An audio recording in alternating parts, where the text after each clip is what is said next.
Snowden, Assange, Manning, ces trois célèbres lanceurs d'alerte ont été immortalisés pour leur courage en mai 2015. Depuis, cette œuvre d'art a fait le tour de l'Europe, invitant les citoyens à oser s'exprimer. Pour certains, ces lanceurs d'alerte sont des héros, pour d'autres, notamment aux États-Unis, ce sont des traîtres.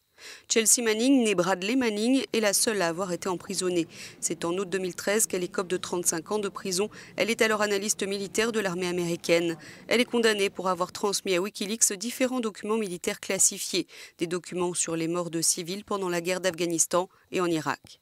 Wikileaks publie des informations sensibles depuis 10 ans maintenant, mais a fait les gros titres en 2010 en dévoilant les documents de Manning, notamment la vidéo d'une bavure américaine lors de la guerre d'Irak.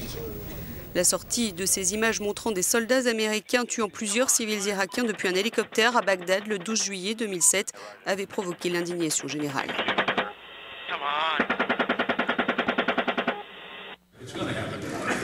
Le fondateur de Wikileaks, Julian Assange, a fait la promotion de cette vidéo. Il vit dans l'ambassade équatorienne de Londres depuis août 2014, car il est menacé d'extradition aux États-Unis.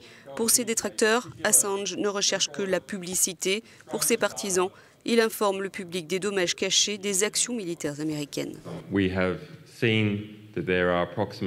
Nous avons constaté ici qu'environ 15 000 morts violentes de civils en Irak n'ont jamais été documentées ou connues, disait-il en 2010.